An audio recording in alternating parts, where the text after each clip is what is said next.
Hi, welcome to One Word a Day. I'm Sophie, your pilot into the universe of Chinese. We are going to continue on our journey of learning just a little bit more Chinese through Chinese expressions, one word a day. Okay, last time we talked about pretty unfortunate story of the first generation movie star in China 100 years ago took her own life because of what's happening on the newspaper, attacking her reputation. So that's the first generation. 人言可畏. I mean, that's the beginning of not a cyber bully, but people can get killed by words. So be careful of what you say, okay? 人言可畏. Today we're going to continue with the concept of 可. We talked about 可 is asking permission from God, or 可 is basically singing out. And so that's getting yourself permission to do something. So 可 translate literally means can, like you got the permission to do something. And in this phrase, 可咸可甜, it means some person, I mean, I would tell you it's about a person's character, can be. So I translate as maybe. So maybe salty, maybe sweet. So salt and sweet are two major tastes, right?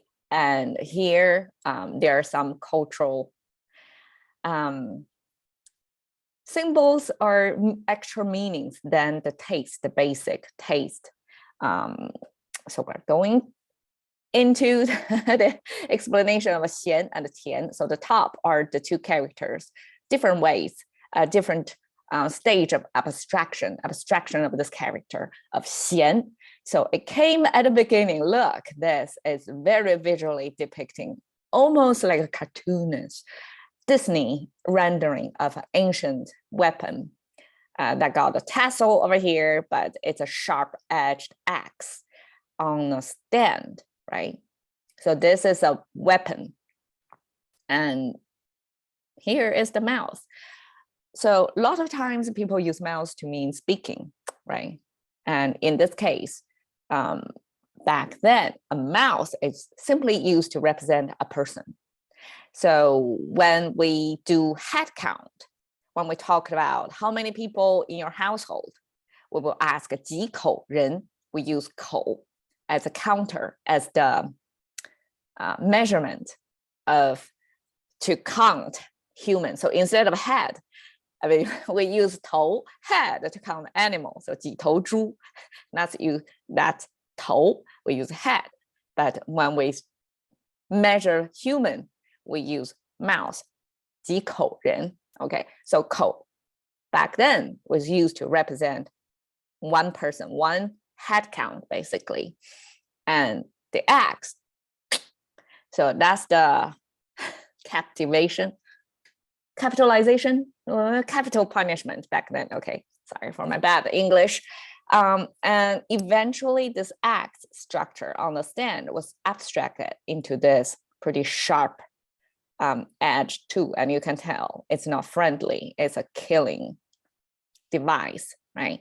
And again, this is the mouth symbol in abstract, still smiling in face of death, I guess. So 咸 was borrowed from this killing a person, a capital punishment, killing by an axe image. So it was borrowed, actually. It has nothing to do with the taste. And if we want to interpret in our way, like how killing a person becomes the taste of salty, probably the blood tastes salty. I don't exactly know, but it's a taste of salty. 甜 is easier to interpret. So we have the tongue symbol. Okay, so this is a mouth, right?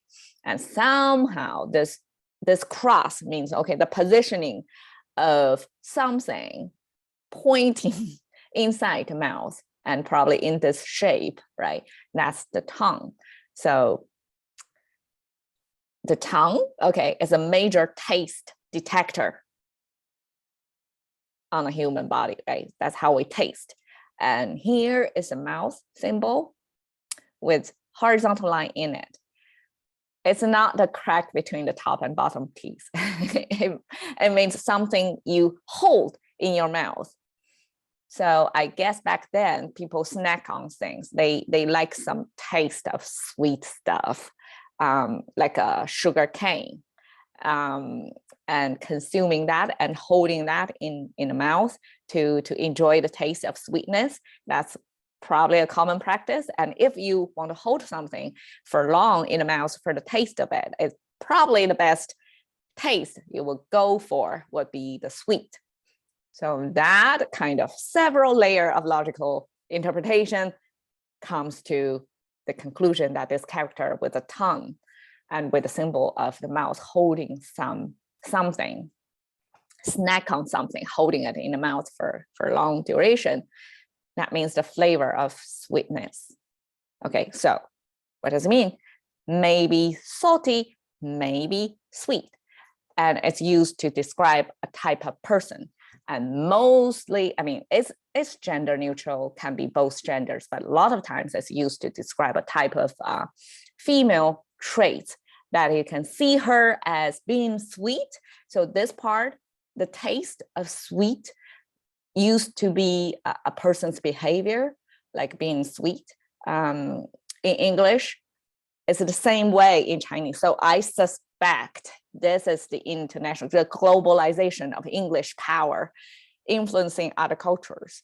So in Chinese, this is a contemporary expression. So in Chinese ancient ways, we don't really use taste to describe girls, and definitely we don't depict females in such terms at all. Like this, like a few episodes ago, we talked about 楚楚动人. That's the ancient way to depicting the impact of the vibrancy on the life, right, on a girl.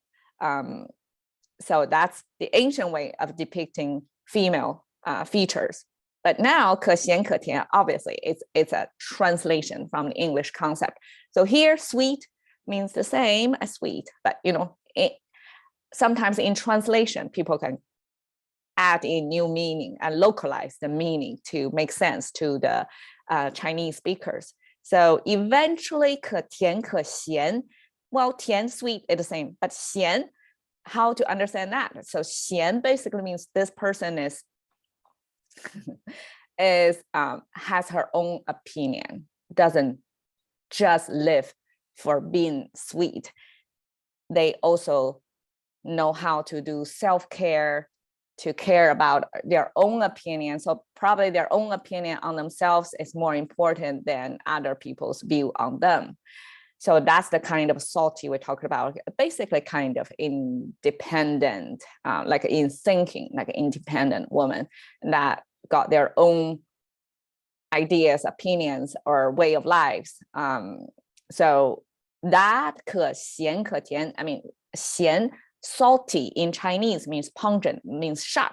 So in that way, it's kind of similar, but I guess a little bit different. We don't really mean 咸 means pungent, like verbally attacking, or could be aggressive in that sense, right? Salty, it's like, oh, don't mess with her, that kind of thing. But here it means 咸 means self-care, means independent, knows what's good for themselves rather than live in the eyes of others, right?